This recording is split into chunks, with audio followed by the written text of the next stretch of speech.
Saludos en el nombre de nuestro Señor Jesucristo. Bienvenidos una vez más a este curso que trata el importante tema del diezmo. Ya estamos adentrándonos en la lección número 2, titulada El diezmo en el Nuevo Testamento. El objetivo de esta lección es estudiar los pasajes que abordan el tema del diezmo en el Nuevo Testamento y extraer de ellos los principios generales que nos ofrecen acerca de este importante tema. En la lección pasada ya estuvimos viendo el diezmo en el Antiguo Testamento y me gustaría iniciar resumiendo de alguna manera los principios bíblicos que extraímos en esa lección anterior. En primer lugar, pudimos ver que el diezmo se le devuelve a Dios porque Él es el creador. Es decir, Dios es poseedor de todo lo que hay en la tierra porque Él lo creó. Sin ese concepto bíblico de la creación, el diezmo carece un poco de significado y de una base sólida. Porque cuando se diezma, se está reconociendo que Él es el dueño de todas las cosas. No somos nosotros los dueños, sino somos sencillamente administradores de lo que Dios ha creado. Toda cosa creada, viva o no viva, pertenece a Dios, incluyendo todo lo que sea material o no material que podamos poseer en esta vida personalmente. Quiere decir que por Él ser el creador, nosotros con el dar el diezmo reconocemos que Él es el dueño de todas las cosas. Ese es un acto de reconocimiento, es un acto en el cual nosotros estamos definiendo y asegurándonos y creyendo firmemente que toda buena dádiva y todo don perfecto, es decir, todo lo que hay, desciende y viene de parte de Dios. En segundo lugar, estuvimos viendo que el diezmo es algo sagrado, es algo santo, apartado para Dios. Tanto el diezmo como el sábado son santos para el Señor.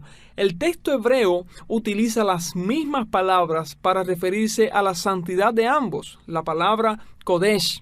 Y ambos pueden ser una prueba de lealtad a Dios porque fueron puestos a nuestra disposición, pero ninguno de los dos nos pertenece. El diezmo está en manos de los ministros de Dios, pero porque Dios se lo entregó a ellos. Y el sábado de igual manera fue creado por causa del hombre, pero es reposo para Jehová tu Dios. Día santo, dice la Escritura. Quiere decir que no solamente el diezmo se le devuelve a Dios porque es el creador, sino que tenemos que verlo como algo santo, como algo sagrado, a la altura de lo sagrado que podemos ver, por ejemplo, el día de reposo, el sábado.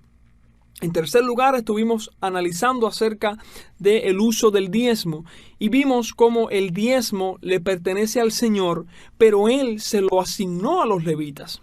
Números 18:21 es un texto importante para hablar acerca de este tema y vemos que dice: y he aquí, yo he dado a los hijos de Leví, está el Señor hablando, Él diciendo yo he dado, evidencia de que el diezmo es suyo, yo he dado a los hijos de Leví todos los diezmos en Israel por heredad, por su ministerio, por cuanto ellos sirven en el ministerio del tabernáculo del testimonio.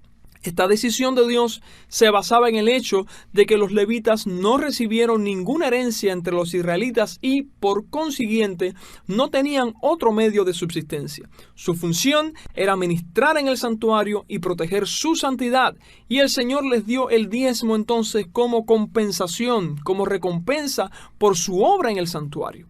Una vez más, el diezmo es de Dios, es para Dios, pero Dios decidió usarlo en sus ministros, en los levitas. Además, estuvimos mirando las consecuencias de no entregar el diezmo a Dios. En primer lugar, esta acción es una apropiación ilícita de la propiedad de Dios, literalmente un robo. Y este robo incluye no solamente no entregar el diezmo, sino también entregar solo una parte. Ya sea que no lo entreguemos o entreguemos solo una parte, en definitiva le estamos robando a Dios, según el mensaje que dio el profeta Malaquías en el último libro del Antiguo Testamento. También si el pueblo no traía el diezmo a la casa de Dios, entonces los sacerdotes sufrían. y no había enseñanza, porque no había quien instruyera al pueblo. Por lo tanto, el pueblo se alejaba cada vez más de los mandamientos de Dios. Quiere decir que al no entregar los diezmos el pueblo, esto hacía que los levitas carecieran de sustento y tuvieran entonces que buscar el sustento en otros lugares, en otros trabajos. No podían dedicarse a lo que Dios les había encomendado. Quiere decir que no solamente se perjudicaban los propios sacerdotes, sino que el pueblo era perjudicado también, porque entonces no tenían quien les enseñara la ley, quienes le mostraran los mandamientos de Dios. Quiere decir que había un peligro, una consecuencia tremenda al ellos no dar los diezmos como debían. En tercer lugar, tenemos el hecho de que cuando el pueblo no traía el diezmo, estaba entonces negando el cuidado providencial y amoroso de Dios hacia ellos. Cuando ellos no entregaban el diezmo, estaban dejando de reconocer que Dios es el creador de todas las cosas, el que sustenta, el que suple, de quien vienen todas las cosas que necesita el hombre para satisfacer sus necesidades. Ellos negaban entonces ese cuidado providencial y amoroso de Dios. Esas fueron las enseñanzas básicas que pudimos extraer de lo que estudiamos en la clase anterior acerca del diezmo en el Antiguo Testamento, pero el centro y el objetivo de esta nueva lección es ver qué dice el Nuevo Testamento entonces acerca del diezmo. Es cierto que no existe ninguna evidencia del Nuevo Testamento que apoye la extinción o la prohibición de diezmar como una forma válida de sostenimiento, como tampoco hay una evidencia directa sobre su vigencia. Al igual que en otros temas importantes de la Escritura, el Nuevo Testamento no trae una idea clara, precisa, definida, que podamos entender sin vacilación acerca de este tema. Entonces surge la importante pregunta: ¿por qué no aparece una orden explícita sobre los diezmos en el Nuevo Testamento? La respuesta está en el hecho de que los escritores del Nuevo Testamento eran judíos, conocedores de la Torá, es decir, conocedores de la ley de Dios. Ellos no solían repetir las enseñanzas claras a menos que fueran para profundizarla. Es decir, si el Antiguo Testamento ya había hablado del diezmo, ya había establecido los principios básicos, elementales, los porqués, entonces ellos no tenían necesidad de repetirlo, si no es que hubiera algo nuevo que añadir, que agregar, o que cambiar, o que profundizar. Por lo tanto, no fue el foco de atención, no fue de interés máximo de los autores y escritores del Nuevo Testamento de hablar acerca del diezmo, porque ya estaba establecido. De todos modos, en el ministerio de Cristo, nosotros podemos ver que Él se refirió al diezmo en alguna que otra ocasión. El Cristo en los Evangelios habló acerca de la importancia de la fidelidad en el contexto del diezmo. Mateo 23:23 nos dice: esto era menester hacer y no dejar lo otro. También Jesús le dio instrucciones a sus discípulos sobre el principio del sustento evangélico. En Mateo 10:10 Él le dice: porque el obrero es digno de su alimento. De hecho, durante su ministerio terrenal, Jesús vivió del evangelio. Cuando nosotros leemos Lucas 8:3, nosotros vemos que dice: y Juana, mujer de Chuza, procurador de Herodes, y Susana, y otras muchas que le servían de sus haciendas. Es decir, Cristo tenía mujeres que le servían y le daban y le ayudaban para su sostenimiento. Quiere decir que esa ley del diezmo, aunque no aparece de una manera clara, contundente, literal, para decir que se aplica a la iglesia, nosotros tenemos esos textos que vamos a exponer más detalladamente y veremos cómo de alguna manera Dios dejó establecido ese patrón desde el Antiguo Testamento y es el patrón que debe seguir la iglesia. Las leyes levitas, partiendo del principio del sustento, establecían cómo los sacerdotes debían trabajar y cuáles eran sus remuneraciones. Entre estas remuneraciones estaba el diezmo. Así que es muy probable que el sistema para sustentar a los obreros en la iglesia primitiva fuera tomada por los apóstoles de un sistema que ellos ya conocían, el sistema del diezmo y de la ofrenda. Si Dios había establecido este sistema para sostener a sus ministros en el Antiguo Testamento, los apóstoles, los discípulos, los obreros de la iglesia primitiva iban a ser mantenidos con el mismo sistema, ya que ellos pasaban a ser el nuevo sacerdocio. Encontramos las siguientes referencias acerca del diezmo en el Nuevo Testamento. Tenemos, en primer lugar, la acusación a los fariseos. Tenemos la parábola del fariseo y el publicano, el sacerdocio de Melquisedec y por último Pablo y la orden que le dio el Señor. Vamos a centrarnos en estos 4 pasajes y analizaremos un poco más detenidamente estas referencias acerca del diezmo en el Nuevo Testamento. La primera, la acusación a los fariseos. Se encuentran en 2 pasajes, Mateo 23:23 y Lucas 11:42. Vamos a leer el de Lucas 11:42, que nos dice, es el Señor hablando: «Mas ay de vosotros, fariseos, que diezmáis la menta y la ruda y toda hortaliza, mas el juicio y la caridad de Dios pasáis de largo. Pues estas cosas era necesario hacer y no dejar las otras». Estos son textos paralelos, tanto el de Lucas que leímos como el de Mateo que leeremos más adelante. Por eso nosotros vamos a analizarlos juntos. Y aquí vemos cómo Cristo hace un juicio serio y fuerte a la práctica de los fariseos. Es muy interesante notar que al principio de este juicio, Cristo Jesús le pide a la gente que guarden y hagan todo lo que los fariseos enseñaban, pero que no siguieran su ejemplo. Mateo 23, versículos 2 y 3 nos dice, diciendo: «Sobre la cátedra de Moisés se sentaron los escribas y los fariseos. Así que todo lo que os dijeren que guardéis, guardadlo y hacedlo, mas no hagáis conforme a sus obras, porque dicen y no hacen». Entonces, más adelante en su discurso es que suelta esa acusación. Vamos a leerlo en Mateo 23:23. «Ay de vosotros, escribas y fariseos hipócritas, porque diezmáis la menta y el eneldo y el comido, y dejasteis lo que es lo más grave de la ley, es a saber, el juicio y la misericordia y la fe. Esto era menester hacer y no dejar lo otro». Vemos claramente en este texto que Jesús no condena el diezmar. Él no ataca eso de diezmar como algo que no se debe hacer, como algo que ya quedó desfasado, como algo que está mal. De hecho, Él dice implícitamente que es necesario hacerlo. Es decir, lo que Jesús condena en este caso es el ejemplo de los fariseos, quienes eran injustos, inmisericordios y faltos de fe. La enseñanza es que dar el diezmo no cubre mis pecados ni compra la salvación. Por eso Jesús los llama a los escribas y fariseos hipócritas, porque ellos veían el diezmo no como una forma de agradar a Dios al decir: «Dios mío, de ti viene mi sustento, tú eres merecedor de todas las cosas porque tú creaste todas las cosas». No está el reconocimiento de la gracia divina y la providencia divina para las necesidades personales, sino más bien estaba el ego, el orgullo, el decir: «Yo sí cumplo, yo sí hago las cosas bien hechas», y sin embargo actuaban sin misericordia, actuaban con injusticia, había falta de fe en ellos, es decir, lo hacían para su propio beneficio, para intentar de alguna manera ganar méritos delante de Dios, méritos delante de los hombres, no con el verdadero propósito y principio con el cual Dios lo había creado.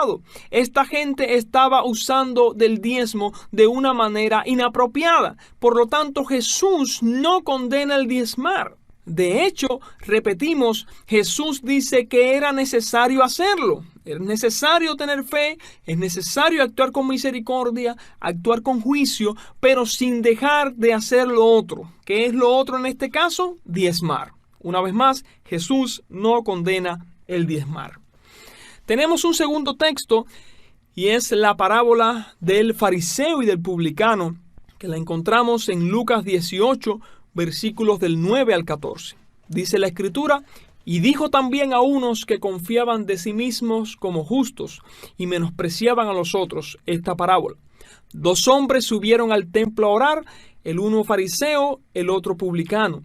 El fariseo en pie oraba consigo de esta manera: Dios, te doy gracias que no soy como los otros hombres, ladrones, injustos, adúlteros, ni aun como este publicano.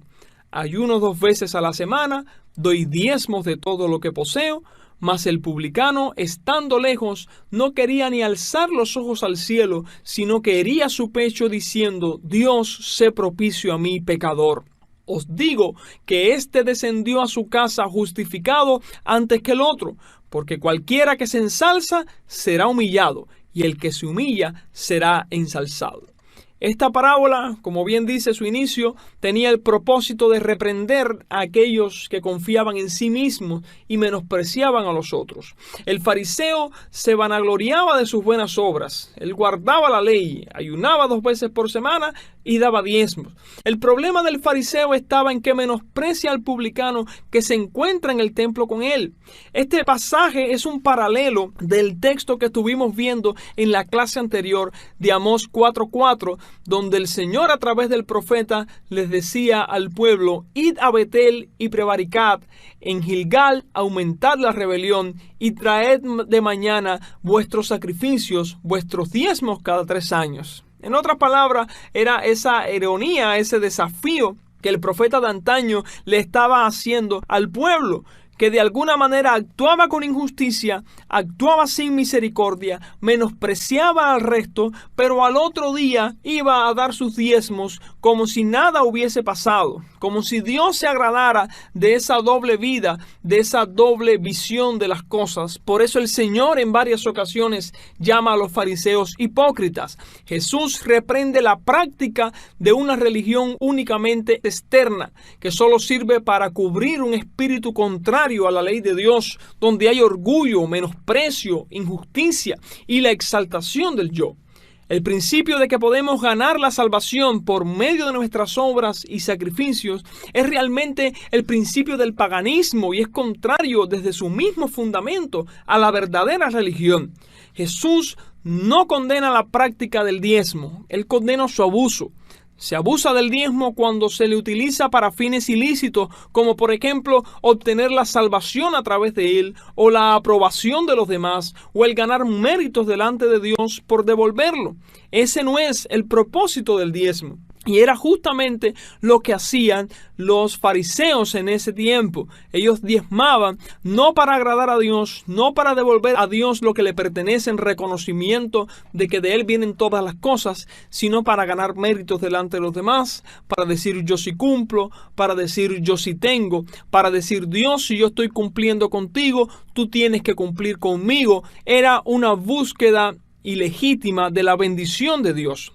Es interesante notar que Jesús hace la misma denuncia en cuanto al diezmo y en cuanto al sábado. Jesús nunca reprobó la práctica de la observancia del sábado, pero sí reprobó el abuso del sábado porque dejaba de ser un día de libertad, un momento de gozo, para convertirse en un momento de opresión. Y por eso una y otra vez Él requirió a los escribas y a los fariseos por la forma tan abrupta en la cual ellos habían puesto al sábado como un día de oposición, como un día de oprobio, un día de esclavitud, y el Señor habló para que ese día fuera restaurado a su valor inicial. Jesús no abolió el sábado, sino que lo llevó a su verdadero significado. De la misma manera, Jesús no eliminó el diezmo, sino que Él devuelve al diezmo su verdadero valor. Él estuvo interesado en que el diezmo de alguna manera estuviera en el lugar que le corresponde según Dios lo había establecido. Una muestra de reconocimiento a Dios de que de Él vienen todas las cosas, una devolución de algo que es de Dios y Él nos ha entregado para que Dios disponga de Él como bien le pareciera. En tercer lugar, tenemos el texto que nos habla acerca del sacerdocio de Melquisedec. En Hebreos 7, del 1 al 10 tenemos este pasaje, así que vamos a leerlo para luego analizarlo. Dice la Escritura: porque este Melquisedec, rey de Salem, sacerdote del Dios Altísimo, el cual salió a recibir a Abraham, que volvía de la derrota de los reyes, y le bendijo, al cual asimismo dio a Abraham los diezmos de todo. Primeramente él se interpreta rey de justicia, y luego también rey de Salem, que es rey de paz, sin padre, sin madre, sin linaje, que ni tiene principio de días ni fin de vida, mas hecho semejante al Hijo de Dios, permanece sacerdote para siempre. Mirad pues cuán grande fue este, al cual aún Abraham, el patriarca, dio diezmo de los despojos. Y ciertamente los que de los hijos de Leví toman el sacerdocio tienen mandamiento de tomar del pueblo los diezmos según la ley, es a saber, de sus hermanos, aunque también hayan salido de los lomos de Abraham. Mas aquel cuya genealogía no es contada de ellos, tomó de Abraham los diezmos y bendijo al que tenía las promesas. Y sin contradicción alguna, lo que es menos es bendecido de lo que es más. Y aquí ciertamente los hombres mortales toman los diezmos, mas allí aquel del cual está dado testimonio que vive, y por decirlo así, en Abraham fue diezmado también Leví, porque recibe los diezmos, porque aún estaba en los lomos de su padre cuando Melquisedec le salió al encuentro. Este pasaje representa el planteamiento más largo que hace el Nuevo Testamento en cuanto al diezmo. Y el autor analiza el encuentro entre Abraham y Melquisedec y se establecen algunos puntos teológicos significativos en su argumento. En primer lugar, la superioridad del sacerdocio de Melquisedec. El hecho de que Abraham devolviera el diezmo a Melquisedec se presenta como la clara evidencia de la superioridad del sacerdocio de Melquisedec sobre el arónico. El pasaje presupone que el diezmo es una práctica divinamente ordenada, es decir, no hay rechazo al diezmo, no se dice que es algo que ha quedado obsoleto o que ya no tiene vigencia, sino más bien es un reconocimiento implícito de su valor y de su significado. Hay importancia en ese acto que es verídico, que es genuino y que demuestra la superioridad del sacerdocio de Melquisedec sobre el sacerdocio arónico. En segundo lugar, Cristo es el sacerdote según el orden de Melquisedec. Este pasaje representa en forma maravillosa, a través de su discusión teológica, la verdad suprema del libro de los Hechos. Cristo es el verdadero sacerdote, el intercesor del hombre ante Dios.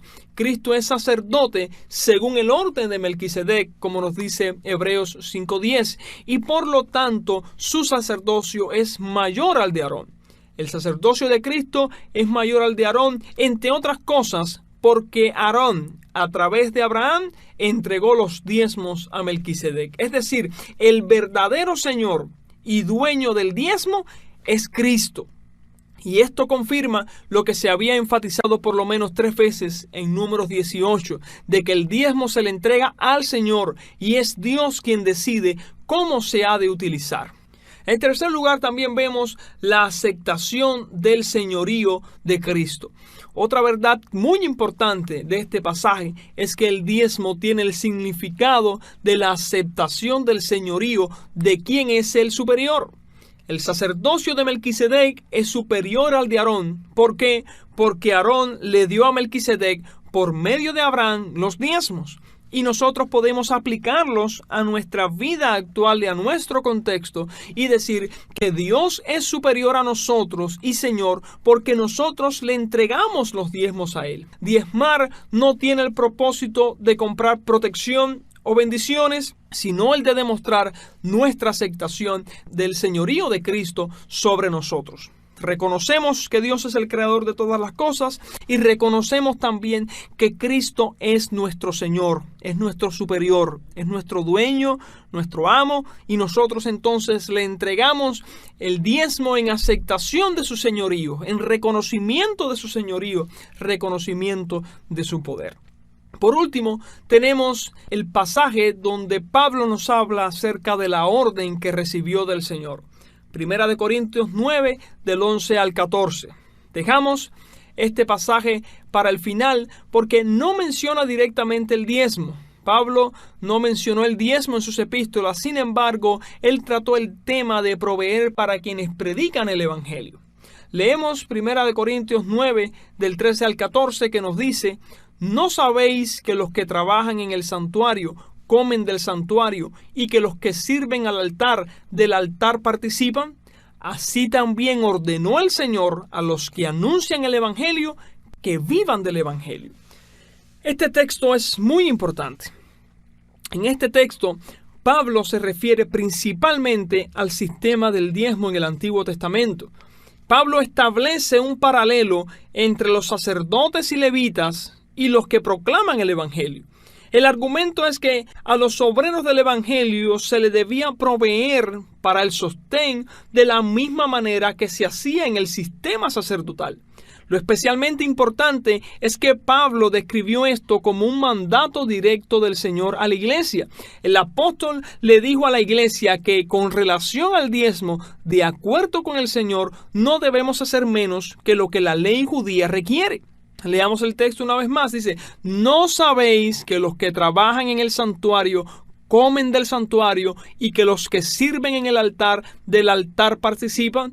Así también ordenó el Señor a los que anuncian el Evangelio que vivan del Evangelio.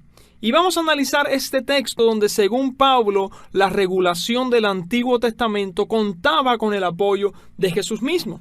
En primer lugar, tenemos la frase "así también", donde él establece que la regla del Antiguo Testamento es válida no solo para los judíos, sino también para los cristianos. El Señor mandó a la iglesia a aplicar la misma regla para sostener el ministerio de la iglesia.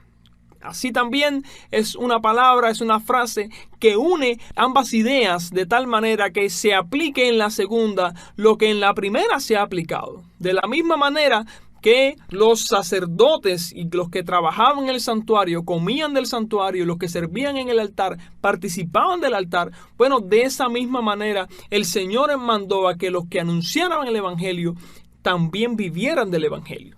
También está la palabra o el verbo mandar, que es una traducción de la palabra griega diátaso, que significa ordenar, proclamar un edicto, y designa una declaración oficial y normativa, en este caso del Señor. Es decir, Dios está ordenando, está mandando, está proclamando un edicto en el cual Él dice que las cosas tienen que ser de esta manera. Cristo mismo dijo a los discípulos que es una responsabilidad de la comunidad de los creyentes proveer para sus necesidades. Mateos 10:10 nos dice: el obrero es digno de su alimento. Y esta enseñanza Pablo la repitió más tarde en 1 Timoteo 5:18, porque la Escritura dice: no embozarás al buey que trilla, y digno es el obrero de su jornal. El término traducido como obrero es ergates, que se usa en el griego secular para designar a una persona que trabaja por salario. Y en algunos casos esta palabra incluso se utiliza en el Nuevo Testamento para referirse a apóstoles y maestros. La palabra digno parece reforzar la idea de que la persona debía recibir un pago apropiado. Mateo llama a ese pago trofeo, que literalmente significa alimento, y en ese contexto nosotros podemos traducirlo como sostén, como salario. Es decir, el obrero, aquel que trabaja en el ministerio, es digno, merece recibir un pago apropiado para su sostenimiento, para su alimento, un salario. Y el pasaje de Lucas 17 usa la palabra mistos, que significa salario, pago. Es de esta declaración de Jesús que la iglesia deriva su autoridad para apoyar el ministerio evangélico mediante las ofrendas de los miembros de la iglesia. Dios ha dicho, el Señor Jesús ha dicho, que el obrero es digno de su salario, que el obrero merece tener un pago apropiado por su trabajo en el ministerio, en el evangelio. Ese obrero es digno de un salario para su sustento. ¿Cómo entonces ese salario era dado? ¿Cómo ese salario era provisto? Bueno, en la iglesia primitiva la práctica era que los ministros recibían el sustento de la comunidad de los creyentes. Y nosotros podemos verlo claramente en varios textos. En 2 de Timoteo 2:15, Pablo se refiere a Timoteo como un obrero utilizando la palabra ergates, que señala a una persona que trabaja por salario. Dice la Escritura: procura con diligencia presentarte a Dios aprobado, como obrero que no tiene de qué avergonzarse, que trata bien la palabra de verdad. Es decir, él ve a Timoteo como un obrero, como un asalariado, como una persona que recibe un sustento apropiado por su trabajo, y un obrero que dice no tiene de qué avergonzarse porque hace bien su trabajo. Él traza bien la palabra de verdad, él enseña la palabra, él parte la palabra y la entrega a la congregación de una manera adecuada. Por lo tanto, es un obrero asalariado por ese trabajo que realiza, ese ministerio que realiza delante de la presencia de Dios. En 2 Tesalonicenses 3:9 y 1 Tesalonicenses 2, del 6 al 9, Pablo reconoce que él tiene derecho a ser sustentado por la comunidad de creyentes. Dice la Escritura, versículo 9 del capítulo 3, no porque no tuviésemos potestad. Aquí la palabra potestad es traducida también como derecho, según la Reina Valera 1960, sino por daros en nosotros un dechado para que nos imitéis. Es decir, él no niega que él tiene derecho a recibir de ellos parte del sustento de su vida por el trabajo que hacía de enseñarles la palabra. Dice el capítulo 2, versículos del 6 al 9, ni buscamos de los hombres gloria, ni de vosotros, ni de otros, aunque podíamos seros carga como apóstoles de Cristo. Es decir, nosotros podíamos hacerlo claramente, carga en este caso por el hecho de saber que debían ellos mantener a Pablo y a sus compañeros en ese trabajo misionero, en ese trabajo de ministrar la palabra. Sin embargo, dice él, antes fuimos blandos entre vosotros como la que cría, que regala a sus hijos, tan amadores de vosotros que quisiéramos entregaros no solo el evangelio de Dios, mas aún nuestras propias almas, porque nos erais carísimos. Porque ya, hermanos, os acordáis de nuestro trabajo y fatiga, que trabajando de noche y de día, por no ser gravosos a ninguno de vosotros, os predicamos el evangelio de Dios. En estos textos nosotros notamos que Pablo dice una y otra vez que la iglesia de Tesalónica tenía la responsabilidad de proveer a Pablo y sus compañeros el sustento diario porque ellos ministraban la palabra del evangelio. Era parte de la autoridad, era parte de la responsabilidad, era una exigencia, era una obligación que tenía la iglesia. Lo que Pablo en este caso se niega a hacer, lo veremos más adelante, pero estaba establecido que ellos, como ministros que servían a Cristo, que servían a Dios, ellos tenían que recibir el sustento diario. Primera de Corintios 9:12 señala que la iglesia primitiva tenía esta práctica de proveer el sustento a los apóstoles. Dice el apóstol Pablo, si otros tienen en vosotros esta potestad, no más bien nosotros, mas no hemos usado de esta potestad, antes lo sufrimos todo por no poner ningún obstáculo al evangelio de Cristo. Ahí Pablo les habla a la iglesia de Corinto y él da por hecho que es una potestad que tienen otros apóstoles, otros siervos, de recibir esa bendición.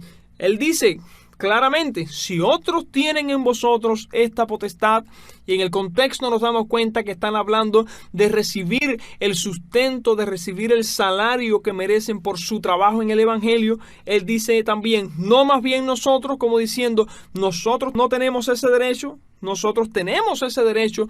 Es algo que ya se había establecido dentro de la iglesia.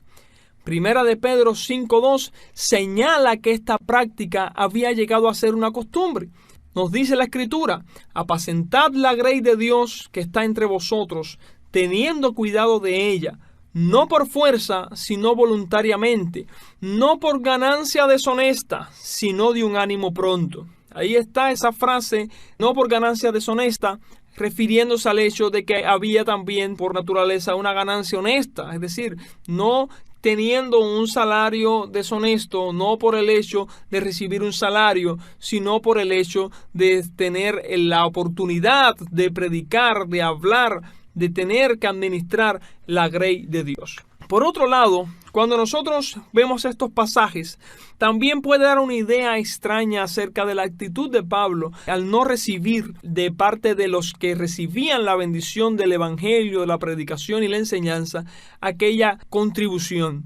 Algunos señalan que esta negativa de Pablo en Corinto a recibir el sostén de la comunidad de creyentes era como una indicación del rechazo a la práctica del Antiguo Testamento.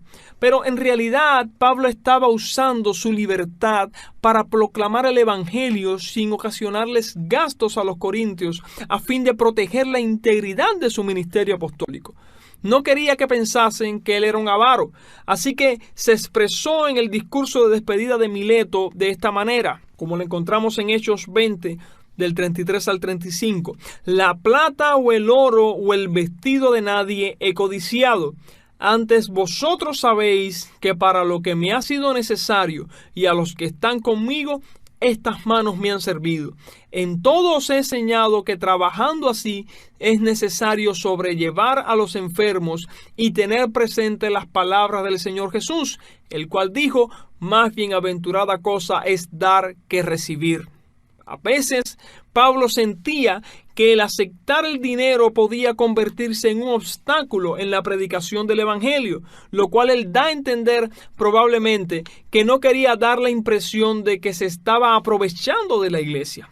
Segunda de Corintios 12 del 14 al 18 dice Pablo, he aquí estoy aparejado para ir a vosotros la tercera vez, y no os seré gravoso, porque no busco vuestras cosas, sino a vosotros.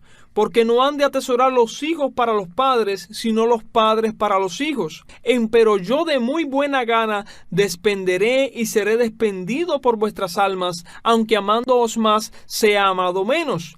Mas sea así, yo no os he agravado, sino que como soy astuto, os he tomado por engaño. ¿Acaso os he engañado por alguno de los que he enviado a vosotros? Rogué a Tito y envié con él al hermano. ¿Os engañó quizás Tito? ¿No hemos procedido con el mismo espíritu y por las mismas pisadas? Es decir, Pablo estaba defendiendo el hecho de que él de ninguna manera quería aprovecharse de la iglesia de los creyentes para enriquecerse, ni mucho menos. Entonces él dejaba claro en sus cartas cuáles eran sus intenciones. Intenciones no de cobrar, no de recibir pago, recibir salario, sino darse a la iglesia, darse a ellos para que en ninguna manera el evangelio fuera perjudicado o fuera calumniado por personas que querían cobrar más de la cuenta o querían enriquecerse a causa de él. Sin embargo, no todas las iglesias de los gentiles aceptaron esa decisión de Pablo de trabajar en la proclamación del evangelio sin recibir salario, ¿no? A pesar de su renuencia, las iglesias de Macedonia lo apoyaban mientras él estaba en Corinto. Pablo mismo testifica en 2 de Corintios 11:9, y estando con vosotros y teniendo necesidad, a ninguno fui carga, porque lo que me faltaba lo suplieron los hermanos que vinieron de Macedonia, y en todo me guardé de seros gravosos y me guardaré, dice Pablo. Y en Filipenses 4 del 10 al 19, Pablo analiza el impacto y el significado que tuvo esa generosidad de parte de los macedonios hacia su persona. Mas en gran manera me gocé en el Señor, de que ya al fin he reflorecido vuestro cuidado de mí, de lo cual aún estabais solícitos, pero os faltaba la oportunidad. No lo digo en razón de indigencia, pues he aprendido a contentarme con lo que tengo. Sé estar humillado y sé tener abundancia. En todo y por todo estoy enseñado, así para hartura como para hambre, así para tener abundancia como para padecer necesidad. Todo lo puedo en Cristo que me fortalece. Sin embargo, bien hicisteis en comunicasteis juntamente a mi tribulación. Y sabéis también vosotros, oh filipenses, que al principio del evangelio, cuando partí a Macedonia, ninguna iglesia me comunicó en razón de dar y recibir, sino vosotros solos. Porque aún a Tesalónica me enviasteis lo necesario 1 y 2 veces. No porque busque dádiva, mas busco fruto que abunde en vuestra cuenta. Empero todo lo he recibido y tengo abundancia. Estoy lleno, habiendo recibido de Epafrodito lo que enviasteis, olor de suavidad, sacrificio acepto, agradable a Dios. Mi Dios, pues, suplirá todo lo que os falta conforme a sus riquezas en gloria en Cristo Jesús. Bendito sea el nombre del Señor. Pablo testifica y habla de una manera extraordinaria acerca de lo que significó para él recibir esta ofrenda, este salario, este sustento de parte de los filipenses. Y de alguna manera él estaba ratificando que esto era lo que debía hacerse con aquellos que vivían y trabajaban por el Evangelio. Entonces nosotros, al analizar estos textos del Nuevo Testamento y ver también el comportamiento de la iglesia primitiva, cómo era un deber para ellos dar a aquellos que tenían la responsabilidad de enseñar la palabra, nosotros podemos llegar a varias conclusiones en esta lección. En primer lugar, tenemos que decir sinceramente que no existe ninguna evidencia directa de la vigencia del diezmo del Nuevo Testamento, pero tampoco hay alguna evidencia que apoye su extinción o la prohibición de diezmar como una forma válida de sostenimiento. ¿Por qué sucede esto? Podemos responder que esto tiene su explicación en el hecho de que la mayoría de los escritores del Nuevo Testamento eran judíos, conocedores de la Torá, de la ley de Dios, así que ellos no solían repetir las enseñanzas claras, a menos que fuera necesario profundizarlas. Ellos ya la daban por sentado, ellos daban esas enseñanzas como algo establecido, algo que debía practicarse o continuar practicándose sin ningún estorbo, sin ninguna modificación. En segundo lugar, tenemos que Jesús no condena el diezmar. En ninguna parte de su ministerio nosotros vemos a Jesús condenando esa acción del diezmo. Él dice implícitamente que era necesario hacerlo. Lo que Jesús condena era el ejemplo de los fariseos, quienes eran injustos, inmisericordios y faltos de fe, y esta enseñanza de que dar el diezmo estaba buscando la manera de comprar la salvación, de perdonar los pecados, pero no era así. Esa enseñanza era contraria a la realidad del Evangelio, era una actitud errada por parte de los fariseos y de los escribas. Jesús también condena el abuso del diezmo y se abusa cuando se le utiliza para fines ilícitos, como por ejemplo el obtener la salvación a través de él o la aprobación de los demás o ganar méritos ante Dios por devolverlo. Cuando se usa el diezmo con esa actitud soberbia, orgullosa, vanagloriosa, está usándose el diezmo de una forma errada. No fue ese el propósito con el cual Dios lo creó. Y en su ministerio Jesús se preocupa y tiene la intención de darlo a comprender para sus discípulos. Él hace la misma denuncia en cuanto al diezmo y en cuanto al sábado. Él no abolió el sábado, sino que lo restauró a su verdadero significado. De la misma manera, él no eliminó el diezmo, sino que lo devuelve al diezmo su verdadero valor. Además, el diezmo tiene el significado de la aceptación del señorío de quien es el ser superior. El sacerdocio de Melquisedec es superior al de Aarón, porque Aarón le dio a Melquisedec por medio de Abraham los diezmos. Bueno, Dios es superior a nosotros y es nuestro Señor porque le entregamos los diezmos a Él. Es decir, diezmar, una vez más, no tiene el propósito de comprar protección o bendiciones, sino el de demostrar nuestra aceptación del señorío de Cristo sobre nosotros. Si nosotros no entregamos los diezmos, no estamos reconociendo que Dios es superior a nosotros, que Él es nuestro Señor, que Él es el dueño de todas las cosas.